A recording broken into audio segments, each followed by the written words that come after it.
Alors, on va regarder depuis combien de temps elles sont avec elle la toute première fois. Un, 2, 3. Et depuis 8 incarnations. Ok. Et je suppose que... alors, donc, je parle des montes, hein, on est d'accord. Oui, Et les araignées, c'est en même temps? les araignées, elles sont arrivées dans un deuxième temps, mais au moment de l'incarnation, de la première incarnation, on va dire supervisée par les montes. Ok. Donc, qu'est-ce qui s'est passé il y a 8 incarnations? Comment s'y sont prises les menthes?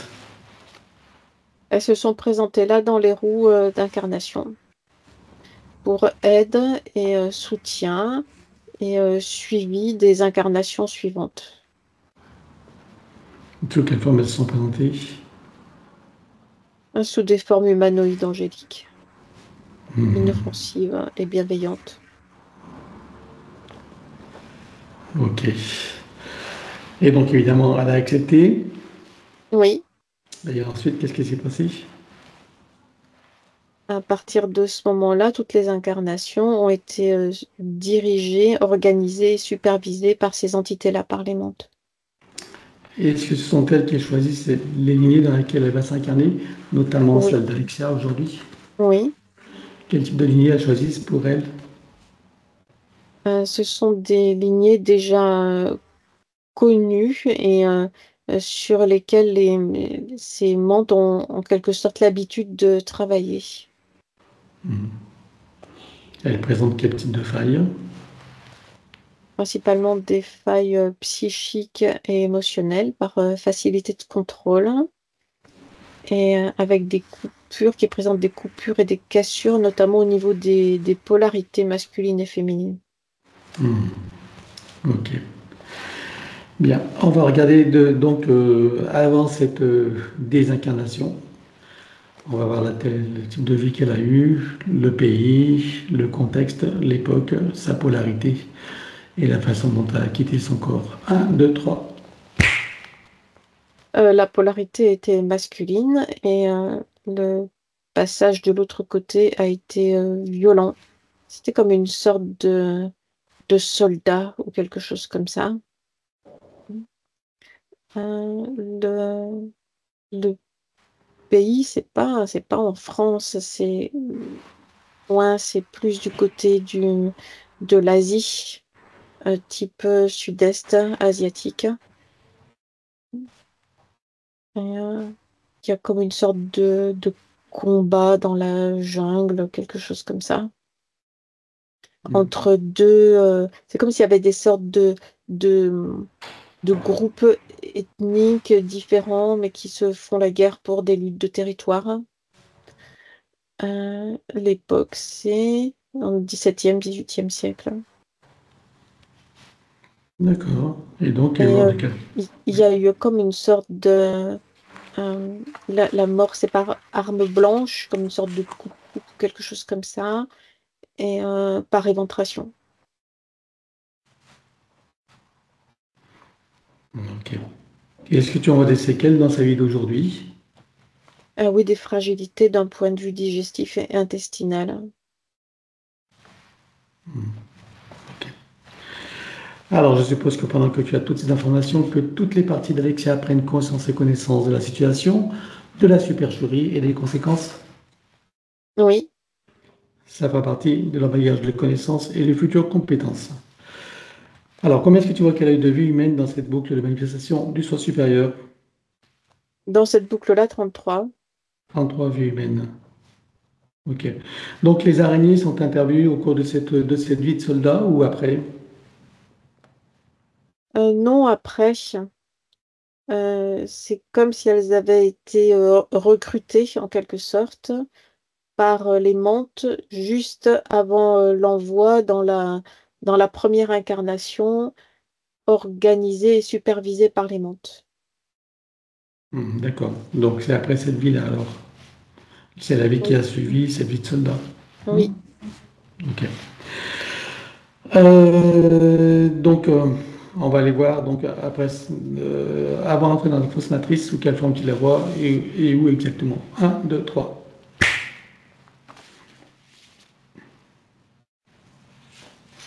Il y a sa conscience qui est là, flottante, dans une sorte une bulle. C'est comme une sorte d'œuf ou quelque chose comme ça, gélatineux transparent, dans laquelle se trouve sa conscience avec sa Merkaba. Il y a plusieurs archétypes de formes qui se présentent là, devant elle, dans cette sorte d'œuf, cette sorte de bulle. Et c'est comme si elle devait en choisir un. Elle est en fait placée dans une sorte de... Alors, c'est pas une planète, c'est comme une sorte de maternité ou quelque chose comme ça, comme une sorte de grande poche de vie, mais immense, dans laquelle il y a des milliers de ces sortes d'œufs, dans lesquels, dans chacun d'entre eux, se trouve une conscience. Ils sont là par grappes, et puis ils se détachent les uns des autres. Et quand ils atteignent une forme d'individualité, il y a ces formes-là qui se présentent. Et quand ils en ont choisi une, à ce moment-là, ils sortent de cette sorte Nurserie. de On va dire. nurserie, oui. Mm. D'accord. Et donc, qu'est-ce qui se passe pour celle qui est Alexia aujourd'hui? Elle choisit la forme humanoïde.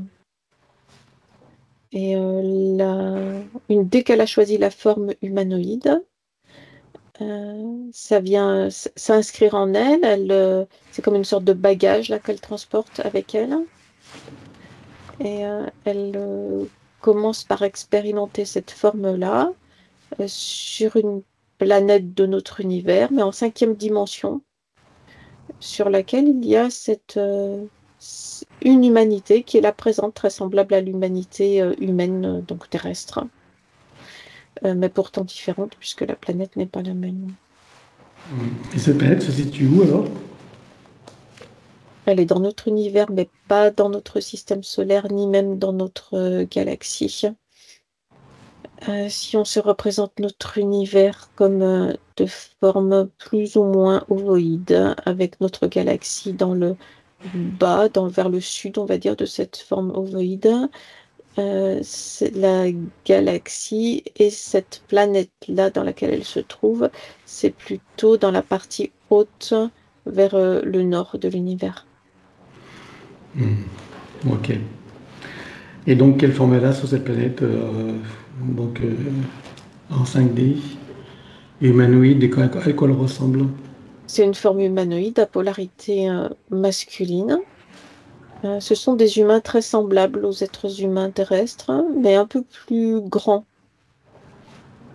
Plus grands, et il y a quelque chose de... C'est comme s'ils n'étaient pas aussi évolués d'un point de vue psychique, mental et émotionnel. Tout est lisse, en fait. C'est comme s'ils vivaient leur incarnation un peu comme des robots sans trop se poser de questions existentielles. Alors, ils ne sont pas robotoïdes, ils sont bien humains, mais c'est comme si c'était des humains simplifiés. On va dire primitif.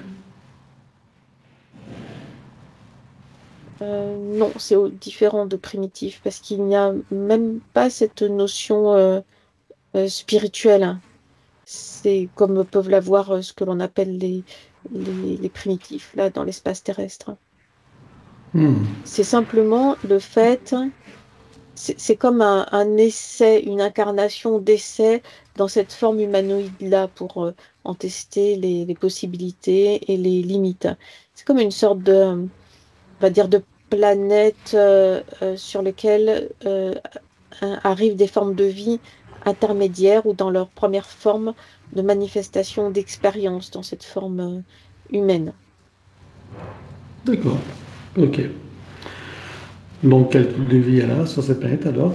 Donc, c'est principalement axé sur le fonctionnement de la forme physique. Donc, ces êtres humains-là sont assez puissants physiquement. Sinon, la façon de vivre, c'est dans la nature, proche de la nature, et relativement simple, mais sans Et cet aspect spirituel des populations primitives terrestres. ils se nourrissent de quoi alors? Comment? Ils se nourrissent de quoi? De chasse et de pêche et de cueillette. Ah oui, ok. Et qu'est-ce qui s'est passé pour que depuis cette forme, elle se retrouve incarnée sur Terre en tant qu'humaine? Euh, Parce que cette planète-là, justement, comme il n'y a pas cet aspect spirituel, cet aspect euh, qui fait ressentir les choses, ces humains incarnés là, donc de cette façon-là, sur cette planète-là, sont... euh, c'est comme s'ils étaient facilement... Ils ne perçoivent rien, en fait. Ils n'ont pas d'instinct. Donc, ils sont facilement récupérables et utilisables par d'autres races plus évoluées. C'est comme une sorte de planète réservoir de forme d'être humain, quelque chose comme ça. Justement, puisque ce sont les premières manifestations humaines pour de nouvelles consciences, hein, et qui ne sont pas averties en quelque sorte des dangers qui peuvent exister, hein, euh, et sur leur planète et dans l'univers en général. Donc cette planète-là sert de réservoir pour d'autres races plus évoluées qui viennent puiser là des sujets humains pour aller les placer sur d'autres planètes. Donc elle a été capturée en fait, raptée, capturée sur cette planète-là avec d'autres, Hmm. par des races reptiloïdes qui Ok. viennent régulièrement se servir en être humain, enfin ce type d'être humain-là, sur cette planète-là pour aller les placer sur d'autres planètes. Ok. Et où est-ce qu'ils l'ont Donc, placé alors? donc elle a été capturée, elle a été placée sur la planète Terre, mais avant l'arrivée et le déploiement de la matrice artificielle terrestre. Quel type de reptiloïde il s'agit alors? C'est des reptiloïdes ailés, c'est-à-dire moitié reptiloïde, moitié oiseau, quelque chose comme ça, à polarité féminine. Elles ne sont pas agressives. Elles ont pour principale fonction d'ensemencer de nouvelles planètes, d'êtres humains et d'autres formes de vie. Ok. Et donc, elle est placée dans l'espace terrestre, en quelle dimension là? Au départ, c'est en cinquième dimension, la matrice artificielle n'est pas encore déployée sur la Terre. Hmm. Ok. Et ensuite, donc, quel type de vie elle a elle garde sa forme initiale ou pas? Oui, elle garde sa forme initiale et le même type de vie. Ok. Donc, sans connexion à ses parties supérieures, sans spiritualité et instinct, c'est ça? C'est ça, il y a la découverte d'une certaine forme de spiritualité, puisque sur Terre, enfin sur l'espace terrestre, il y a un mélange en fait de plusieurs humanités, comme des humanités buissonnantes et avec des contacts entre chaque type d'humanité. Donc là, elle commence à avoir le contact, hein, avec d'autres humanités qui, elles, ont cette dimension spirituelle. Donc elle commence par ces contacts-là à acquérir une certaine dimension spirituelle. Ok. Et ensuite, qu'est-ce qui se passe pour elle? Et il y a plusieurs incarnations avant que la matrice artificielle se déploie. Et quand la matrice artificielle se déploie, il y a une descente dimensionnelle. Là, ça passe en quatrième dimension, la Terre passe en quatrième dimension. Et après? Euh, Il y a comme une sorte de difficulté de réincarnation dans la quatrième dimension, difficulté d'adaptation. Donc elle reste pendant ce que nous nommons des milliers d'années, là dans une sorte d'entre-deux, dans la 4D, en observation de ce qui se passe. Elle observe la mise en place de la physicalité 3D. Mhm. Et à un moment donné, elle est poussée dans les roues d'incarnation humaine vers la physicalité 3D par les entités qui gèrent l'espace terrestre. Ok. Combien est-ce qu'elle a de temps en temps linéaire, d'autres temps à nous? Combien de temps est-ce qu'elles sont passées entre le moment où elle arrive dans l'espace terrestre en 5D et celui où elle s'incarne en humain? Des milliers d'années. Des milliers? Ok. Bien. Et sa première vie humaine, c'est où alors?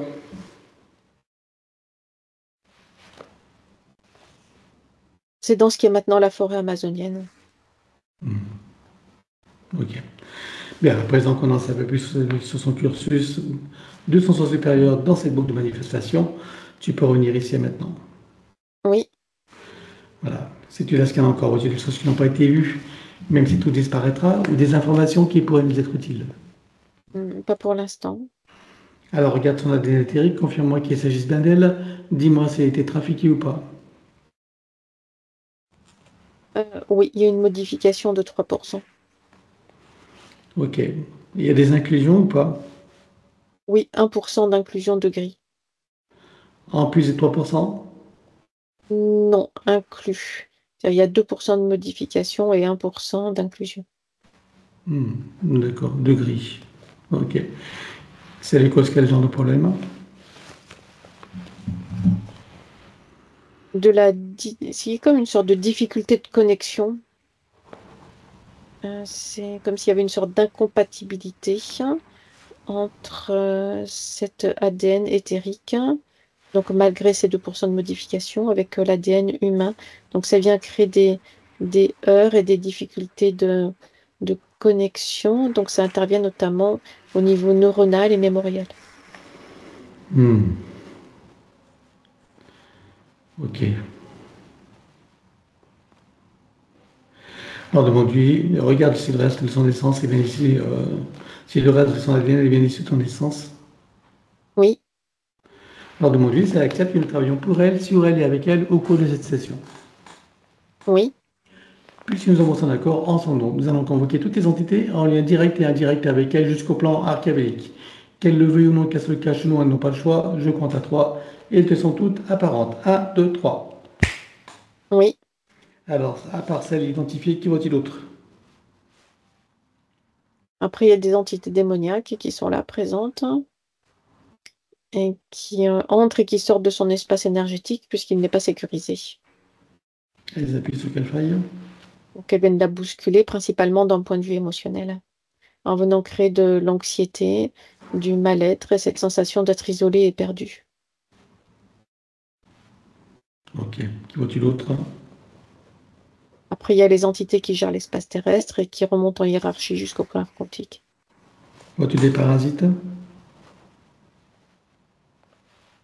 Oui, c'est comme une sorte de minuscules, comme des sortes de minuscules points noirs qui viennent se fixer sur cette sorte de poussière blanche pour venir, ça leur sert de véhicule en fait, pour venir entrer dans son espace d'énergie et parvenir jusqu'au corps physique.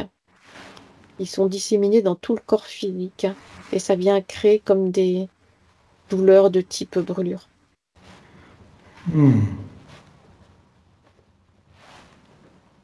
Ok.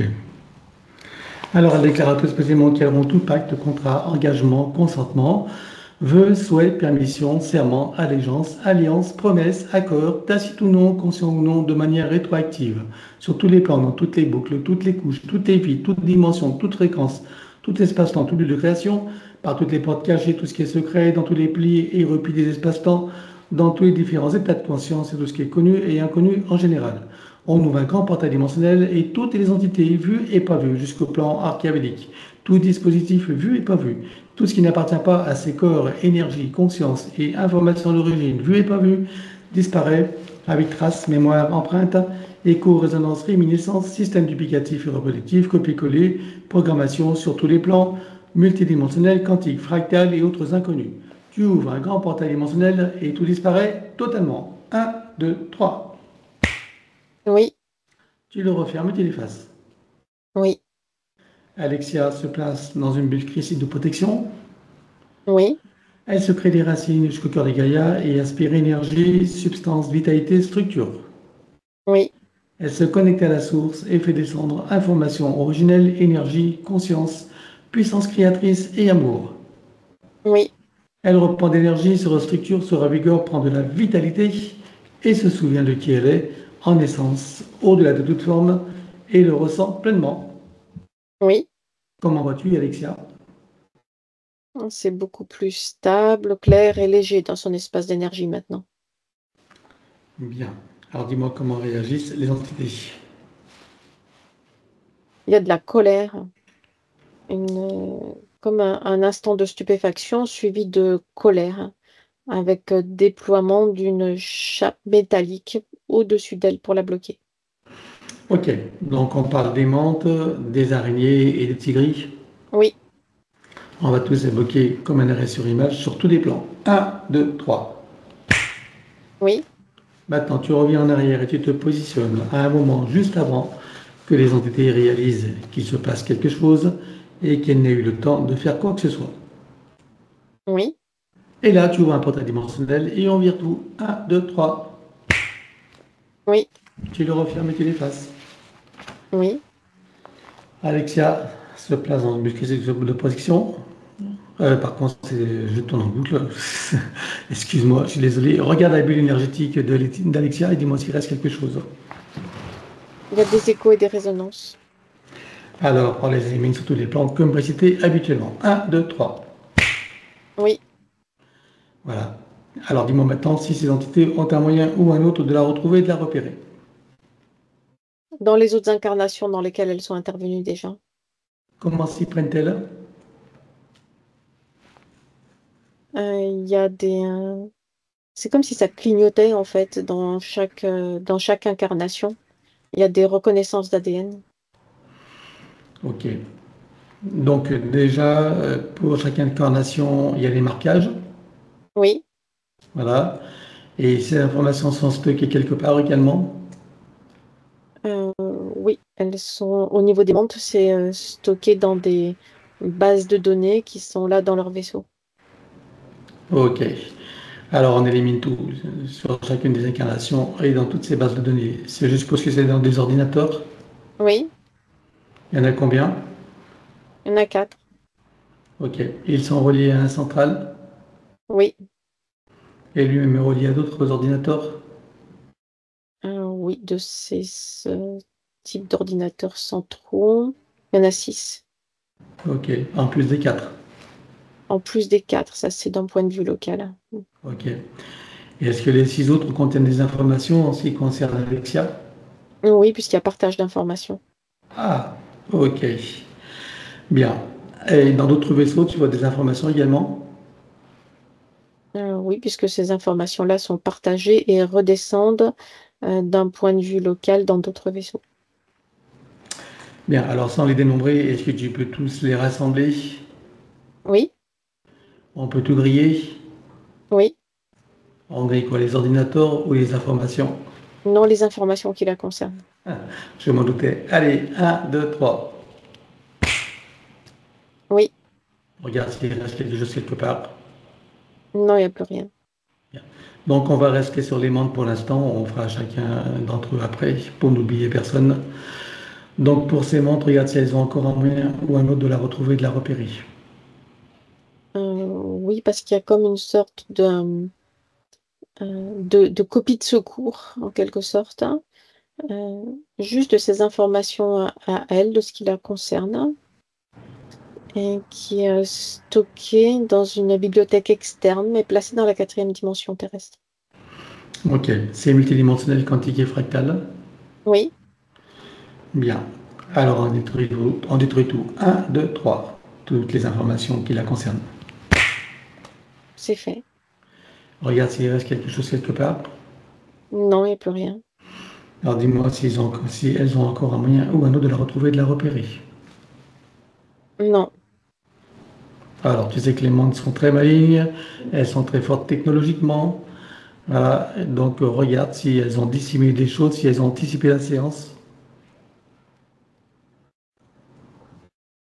Elles l'ont vu, mais elles sont très sûres d'elles, donc leur système de dupliquer les informations leur paraissait suffisant. Elles ont vu quoi, la séance, tu veux dire? Oui, puisque dans l'espace où elles évoluent, il y a pas de notion de passé, présent, futur, hein, tout est là, présent. Donc elles ont perçu notre séance. Oui, Elles sont intervenues sur la bulle de la séance ou sur nous individuellement. elles ont placé comme une sorte de couvercle au-dessus, mais bien au-dessus en fait, pas directement dessus. D'accord. Et quelles sont les conséquences? C'est comme des envois de rayons, mais qui viennent glisser sur la surface de la séance. Ça ne touche que la séance ou ça nous touche individuellement? Non, ça ne touche que la séance. Ok. Et alors ça crée quel problème? Simplement des dissonances électromagnétiques en surface. Et qui ont quoi comme conséquence? Aucune, puisque ça glisse. D'accord, ok. Bien, en tout cas, on va éliminer ce couvercle. Allez, un, 2, 3. Oui, Voilà. Et maintenant, à la surface de la bulle, on va éliminer tout ce qui est 1, 2, 3, qui est étranger. 1, 2, 3. oui, Regarde s'il reste quelque chose quelque part. non. Parfait. Donc, si j'ai bien compris, les montres nous considèrent tellement bêtes qu'elles estimaient que ce qu'elles avaient mis en place était suffisant pour prendre des précautions, pour ne pas prendre des précautions, c'est ça? C'est quelque chose comme ça, oui. Ok, bien. Donc là, tu confirmes qu'elles n'ont plus aucun moyen de la retrouver, de la repérer? Non. Bien. Alors, on va leur provoquer une amnésie totale sur tous les plans. Donc, amnésie totale, on élimine tous leurs circuits neuronaux, tout autre moyen biologique ou technologique, le souvenir, la mémoire de l'existence de l'Alexia. 1, 2, 3. Oui, Comment réagissent-elles? il n'y a pas de réaction. Le regard est là dans le vide. D'accord. Juste une chose, elles ont utilisé son ADN. Oui, Est-ce qu'elles ont créé d'autres prototypes avec son ADN? et il y a des parties de ces informations qui sont présentes dans d'autres types d'humanité, oui. Ok, donc il faut qu'elles coupent les liens. Oui, Alors, elles les coupent tous. 1, 2, 3. oui. Voilà. Maintenant, on va s'occuper des araignées. Alors, est-ce qu'elles ont un moyen ou un autre de la retrouver, de la repérer? Non, elles sont là comme recroquevillées sur elles et perdues puisqu'elles s'appuyaient complètement sur la technologie des montres. D'accord. Alors, provoquer l'amnésie, pareil, comme pour les menthes. Allez, 1, 2, 3. Oui, Voilà. Et maintenant, les grilles, dis-moi s'ils ont encore un moyen ou un autre de la retrouver, de la repérer. non, c'est la même chose que les araignées. Bien, et là, pareil, pour eux aussi, amnésie totale. 1, 2, 3. Oui, Voilà, maintenant, on va regarder son sens supérieur. Je veux savoir où il réside et dans quelle situation. il est sur le plan morontiel en observation. Comment est-ce que tu as son âme? C'est comme si elle se protégeait, elle a placé une sorte de cape de protection, type cape d'invisibilité autour d'elle. Et la partie subliminale?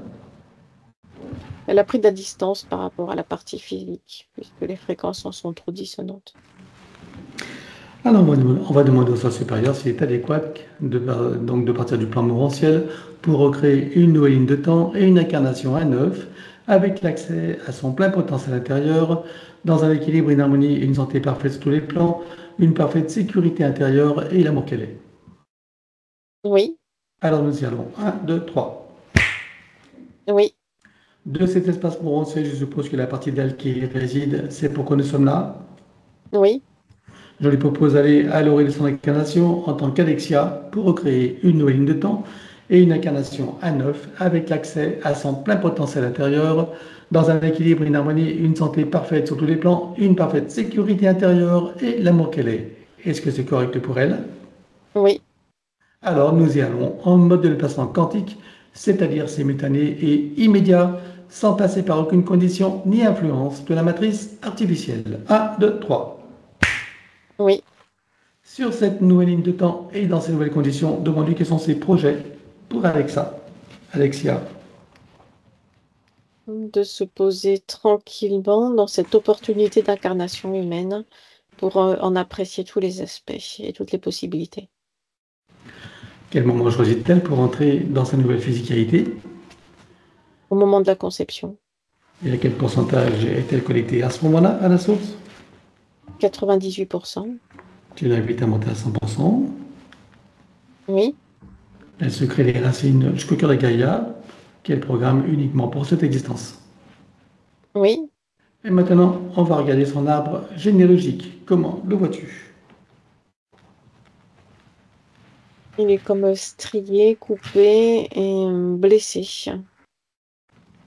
Ça vient isoler les consciences les unes des autres, notamment au niveau des polarités, avec des problématiques d'incompréhension mutuelle. Bien, comment est-ce que tu vois que ça impacte particulièrement Alexia? Sensation d'être incomprise, isolée, avec une anxiété toujours là, latente.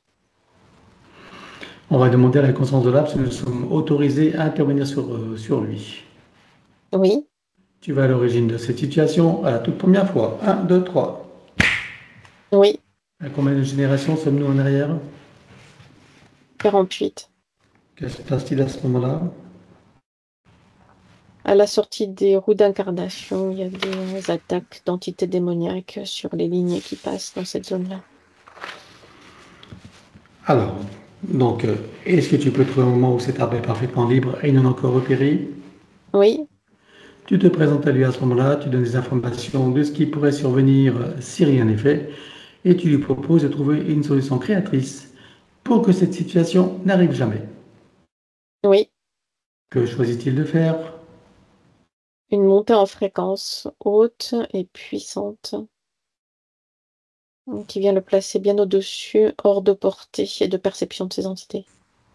On va compléter ça par une connexion de l'arbre à la source, touche en plein cœur et dans sa conscience. Que se passe-t-il pour lui et toutes les âmes qui y sont accrochées? Il y a l'énergie qui recommence à circuler maintenant librement entre les consciences rattachées à la lignée. Comment est-ce que ça impacte Alexia? Ça vient l'apaiser, la recentrer et l'alléger. Est-ce que tu peux l'inviter à créer des voies de communication par le cœur, d'ouverture de conscience et d'auto-guérison pour toutes les âmes de sa lignée, en particulier ses plus proches? Oui, Allons-y. c'est fait. Elle enroule son arbre avec autant de sinusoïdes d'énergie que nécessaire, issus de sa propre source. Oui, Et tu entres. oui. Que compte-t-elle faire avec lui à présent? Est-ce qu'elle veut le couper partiellement ou entièrement? Est-ce qu'elle veut réaménager, réinformer, transmuter ou autre? Elle coupe à 27% et pour la partie restante, elle réinforme et réaménage. Dis-moi quand c'est fait. C'est fait. Bien, à présent, on va s'occuper de son ADN. Alors, donc, quel pourcentage peut-on commencer à éliminer? Les 2% modifiés. Ok. Alors, on les élimine comme précité habituellement. Un, 2, 3. Oui, Regarde si de ces 2% modifiés, il en reste des résidus. non, Alors, elle les remplace avec sa propre essence. c'est fait. Voilà, on peut éliminer le pourcent restant. Oui, Alors, idem. Un, 2, 3. c'est fait. Et elle le remplace également. Oui, Ceci étant fait, que compte-t-elle faire à présent avec son ADN? Est-ce qu'elle veut le refaire entièrement à neuf ou partiellement? Est-ce qu'elle veut réaménager, réinformer, transmuter ou autre? elle le refait. Alors on élimine l'ancien dans les mêmes conditions que précité. Un, 2, 3. Oui, Et elle le recrée à neuf avec le gabarit de création dans la version la plus adéquate compte tenu de ses propres objectifs d'incarnation. oui. Combien mots tu délices, combien sont connectés et combien sont activés? Il y en a 5 de connectés et 3 d'activés. Est-ce qu'elle peut activer les deux autres? Oui, Allons-y. c'est fait. Peut-elle rajouter de nouveaux programmes? Oui, Allons-y également et dis-moi quelle différence cela fera pour elle. C'est des programmes de consolidation, de renforcement, de sécurisation de sa base énergétique. C'est fait. Bien, alors à présent, on va s'occuper de l'élimination des codes matriciels limitants. Et ça, comme d'habitude, on va le faire en privé. L'élimination des codes matriciels limitants ayant été réalisée, j'aimerais que tu regardes si d'aventure il resterait des programmations quantiques ou de celles de l'intelligence artificielle. Non. Alors elle repasse tout ce qui doit être avec sa propre essence. Oui. Elle enroule son ADN avec autant de sinusoïdes d'énergie que nécessaire issus de sa propre source. Oui. Et tu ancres. Oui. Elle remonte sa ligne de temps juste avant sa naissance. Dis-moi, à quel pourcentage est-elle connectée à ce moment-là à la source? 83%. Elle remonte à 100% tout en vérifiant ses racines et en créant l'équilibre. Oui. Elle s'apprête à venir au monde dans la voie de l'amour, dans le ventre maternel, dans l'environnement et elle vient au monde. Oui.